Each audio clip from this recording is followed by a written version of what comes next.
Ano kayang ulam mamaya? Kiyo. Hoy, Kiyo. Kanina ka pa dyan nakatulala, imbis na tulungan mo ako dun. Mama, natural kakagising ko lang. Tsaka hapon na oh. Anong hapon? Baka hapunan na kamo. Mama, magbiro ka na sa lasing. Wag lang sa bagong gising. O maghamo ka na sa lasing. Wag lang sa nanay mong pating. Ah, ako na naman. Hapon. Kiyomi. Masasabi ko na hapon talaga ang pinaka the best part sa araw-araw. Bakit daw? Yan lang naman kasi yung time na karamihan sa atin nagpapahinga na lang. Kasi matik natapos mo na lahat ng gagawin mo. Talaga ang sarap manood ng movie, maglaro ng online games, mag-scroll sa social media. Talagang sobrang chill lang lahat ng bagay sa paligid mo. Talaga ka ha? Kaya nga siguro na-invento yung pagtulog eh.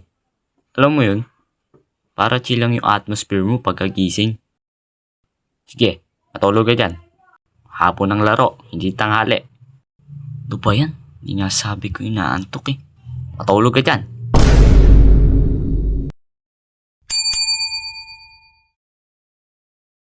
At syempre, dahil hapon na nga, di mawawala yung merienda. Ano-ano ba yun?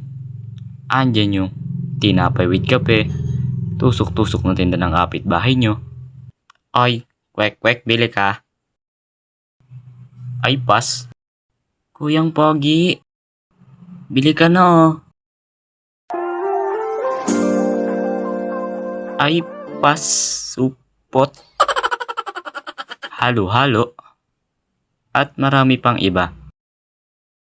Pero yung merienda na binibili ko tuwing hapon, yung mga tinapay sa bakery.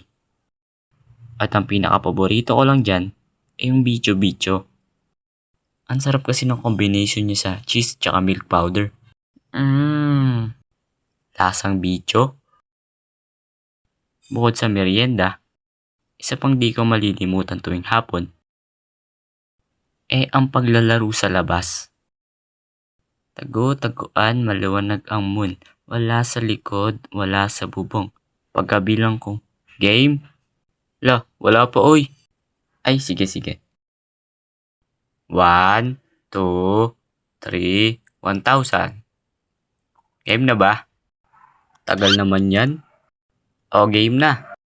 Yeah. Tignan natin kung mahanap mo pa ako.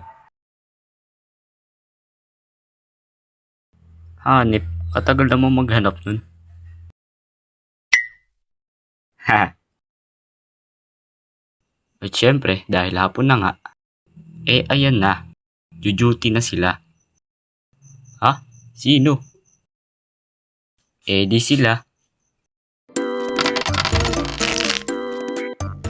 Oh, sa leterang B, Bontis. Anyak? Ikuha mo nga ako ng bato doon.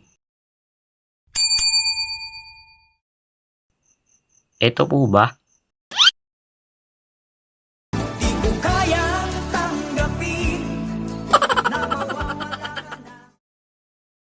Tas masingit ko pa.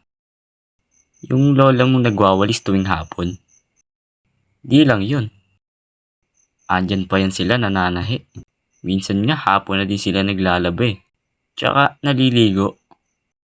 Tibay. Kaya nga hapon talaga ang relaxing part sa araw-araw. Kasi bukod sa may merienda ka na, makakapagpahinga ka pa. O paano ba yan? Sa susunod na video na lang uli. Maraming salamat sa panonood. Oh, shoutout na. Shoutout kay Warel Animated and kay Sisi. And shoutout kay Elio Animation.